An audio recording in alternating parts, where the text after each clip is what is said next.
Fala pessoal, tudo bem? Então, eu sou o Breno, sou pós-júnior da RH. Daqui a pouco eu conto um pouquinho para vocês minha trajetória aí dentro. Pelo que eu estou entendendo, vocês estão em imersão, então eu espero que tenha sido e que seja um momento muito bom para vocês, que vocês conheçam bastante gente, que vocês aprendam bastante coisa, aprendam bastante sobre a RH também, conheçam bastante aí da empresa. E o pessoal da RH me convidou para poder vir aqui trocar uma ideia com vocês, falar de algumas coisas que podem ser legais, que podem ser importantes, relevantes também para vocês levantarem algumas discussões aí. E é para isso que eu vim aqui, para a gente bater esse papo. Primeiro, eu queria contar um pouquinho de como que eu fui parar na RH e o que aconteceu aí nessa trajetória. Eu entrei na faculdade em 2019/1, entrei na psicologia na UFMG. E no primeiro semestre, assim, o processo seletivo da RH estava aberto, eu me inscrevi e entrei como trainee.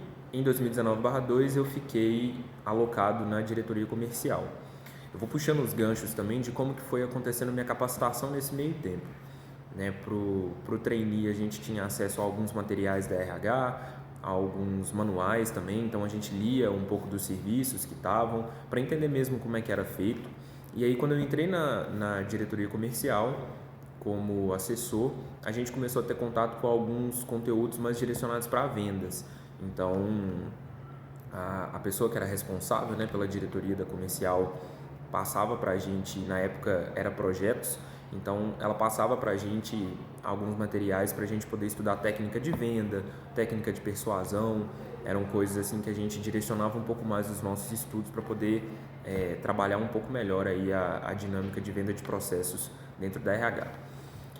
Depois de 2019, eu entrei para a presidência em 2020, me candidatei aí no finalzinho de 2019 e fui eleito para a presidência em 2020. Inicialmente, né, para o primeiro semestre, já que a gestão na RH é semestral, né, o sistema de gestão é semestral. E aí acabou que a diretoria conversou lá, nós conversamos com o pessoal na época que estava na gestão e a gente acabou ficando quase que intactos assim, em diretoria, né? Teve a mudança de uma pessoa só durante um ano todo. Então a gente entrou no início de 2020, entrei como diretor-presidente, minha capacitação nesse sentido foi muito voltada e muito próxima das outras empresas juniores. Isso é uma coisa que eu sempre falo, que é um ponto muito positivo do movimento Empresa Júnior, que a gente consegue achar muitas respostas muito fácil. Então, se você precisa de ajuda com alguma coisa, tem algum EJ que sabe fazer aquilo e que manda bem naquele processo. Os benches ajudam muito a gente e eu acho que isso era o que mais me capacitava assim, dentro do meu papel enquanto presidente. Eu conversava muito com os outros presidentes e com outras pessoas que tinham principalmente o papel de conselheiro multiplicador. Na RH Júnior, isso está vinculado com a presidência, então a minha capacitação estava muito próxima disso e participava muito, né, do diálogo com essas outras empresas juniores assim. E aí no finalzinho do ano de 2020 eu me candidatei para o cargo de vice-presidente de gerente de gestão do Núcleo Central. Era o primeiro ano do Núcleo Central, o ano de 2020, né? Então 2021 seria aí o segundo ano depois da reestruturação que a FEGENG fez. E me candidatei para o cargo, fui eleito, fiquei lá no Núcleo Central 2 meses e depois eu vim trabalhar aqui na DTI, que inclusive é onde eu estou agora, para gravar esse videozinho para vocês. Vim aqui trabalhar na DTI como RH, mas vamos por partes, né? Lá na Central, principalmente para poder executar as frentes da vice-presidência de gerente de gestão, eu precisava me capacitar muito em relação à estratégia. Então, a metodologia estratégica que o Núcleo Central usava era a metodologia de OKR, então foi uma parte, assim, uma área que eu tive bastante contato, estudei bastante. E para além disso, a gente já tinha nesse cenário um assentamento um pouco maior de todas aquelas ideias que o MEG traz para a gente, né? Quando a gente vai ficando um tempo mais dentro do movimento, você já começa a entender um pouco das ferramentas que as EJs usam e que dá certo, dos processos que a galera roda e que você vê que tem efeito.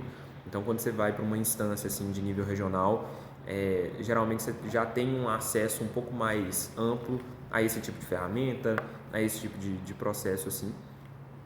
E a minha capacitação em relação ao Núcleo Central também vinha muito relacionado aos conteúdos que o próprio núcleo produzia. Isso já vinha desde da época da presidência, que foi uma época assim, que a gente tentou fazer um movimento de reaproximação mais aparente mesmo da RH Júnior com o movimento Empresa Júnior, e isso acontecia também em relação a conteúdos, assim, capacitações que chegavam em relação ao núcleo central. Falando um pouquinho sobre hoje, o que eu faço aqui na DTI, eu entrei para trabalhar especificamente com recrutamento e seleção. Então, eu entrei para ser um tech recruiter, mas 1 mês, 2 meses depois que eu entrei, assim, eu migrei de área de atuação e vim atuar como RH generalista, que é o papel que eu estou exercendo até hoje.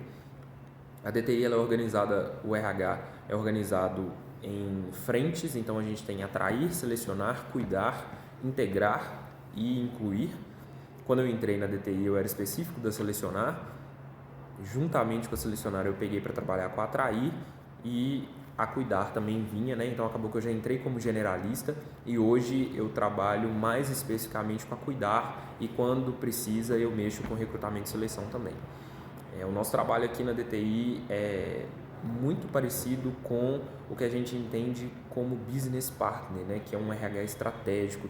A gente senta com os gestores para poder trocar ideias sobre o que está rolando, sobre o que está acontecendo, sobre mudanças que a gente pode fazer, processos que a gente pode implementar.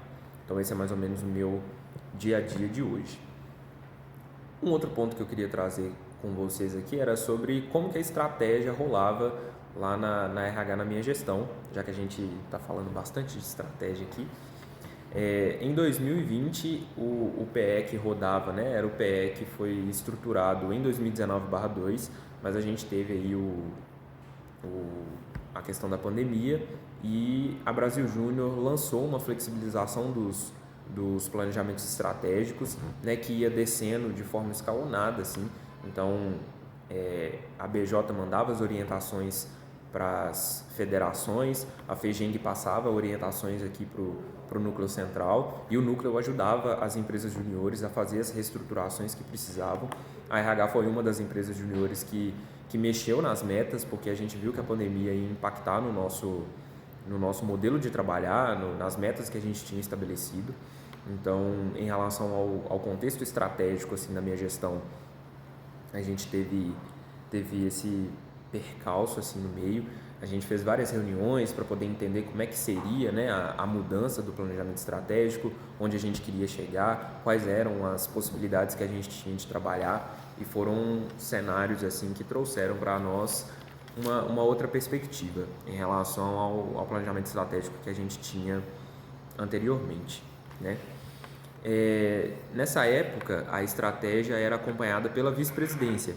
Então, a VP era a responsável por fazer acontecer essa estratégia juntamente com os diretores de cada diretoria. A presidência atuava num respaldo junto com a VP, mas grande parte desse acompanhamento era da vice-presidência mesmo.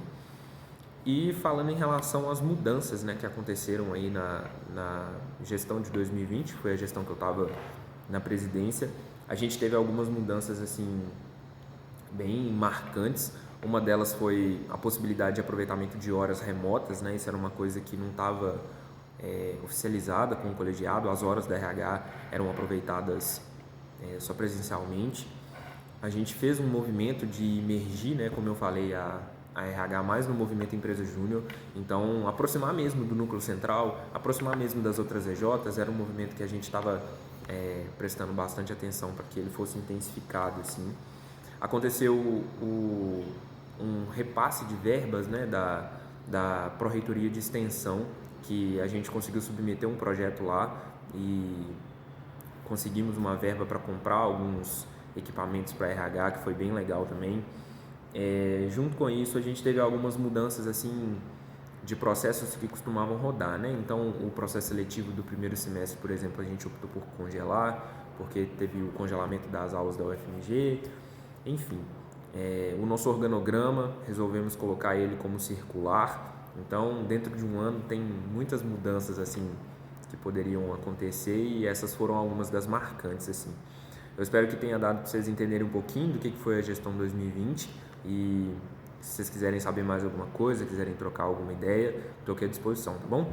Um abraço para vocês e sucesso demais na RH.